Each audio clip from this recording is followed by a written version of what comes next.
Some experiences never leave you. They linger in your memories, follow you into your dreams, and make you question what's real and what isn't. This is one of those experiences, something that happened to me and my best friend Manish in the summer of 2017 in his ancestral village in Odisha.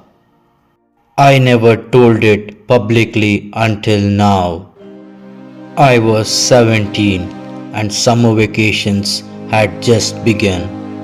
On the third day of my break, Manish called me, excited. He and his parents were going to his grandparents' village in Odisha. To my surprise, they invited me too. My parents approved, and for the first time, I was traveling to a village with my best friend. I couldn't have been more excited. We left Rourkela around 4 p.m.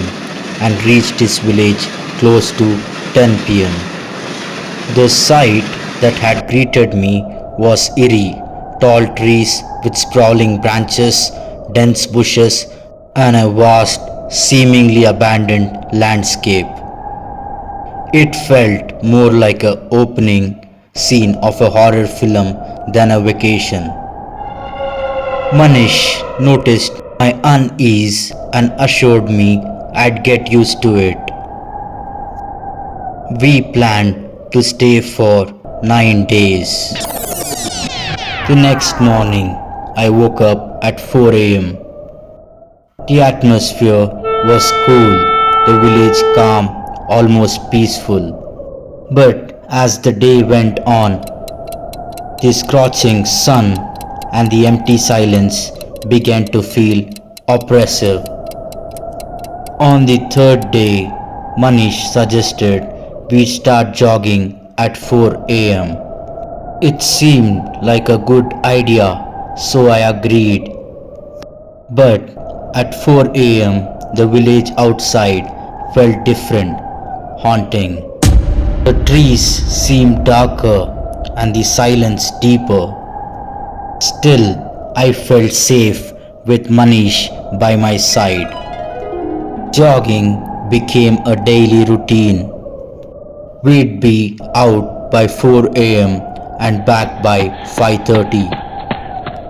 One morning, I noticed a half-constructed abandoned house along our route.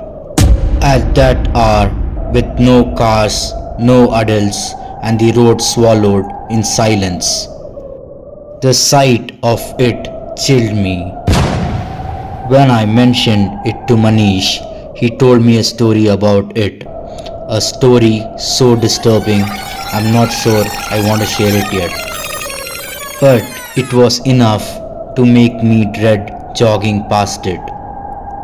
It was our 7th or 8th day. As usual, I woke up at 4 a.m. Manish was already at my bedside telling me to get ready. We started jogging. He seemed sleepier than usual and lagged behind. As we approached the abandoned house, I turned to call him. No answer. I called again. Silence. 3 times. Still nothing. My heart started racing. Something in me screamed, "Don't look back," so I didn't. I ran. My heartbeat thundered in my ears. Then out of nowhere, I saw an old man sleeping on a cot by the roadside. Another empty cot laid beside him. I stopped, desperate. I asked him the time. He muttered, "It's 2:34 a.m. I froze. We left at 4 a.m. How could it be 2:34 a.m.?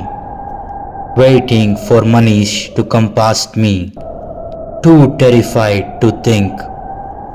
I laid down on the empty cot and tried to sleep. When I woke up to the daylight, the old man said it was 5 a.m. Without a word, I ran back to Manisha's house,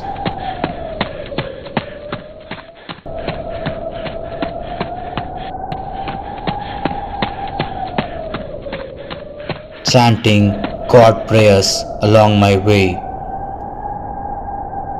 As I enter, he was asleep because apparently I was the one who always woke him up for jogging. I hadn't even left the bed that morning. Trembling with fear, immediately rushed to Manisha's parents' room, asked them for their mobile. I called my parents immediately and left the village that day. When Manish returned home a few days later, he told me of something equally terrifying that had happened to him during those 2 to 3 days.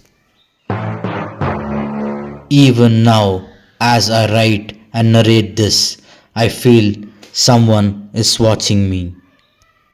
If you want to know the story Manish told me about that abandoned house and what happened to him after I left, subscribe to my channel. I'll be sharing more of my true spine chilling experiences soon. Some of them are even scarier than this one. Stay tuned and maybe keep the lights on tonight. See ya.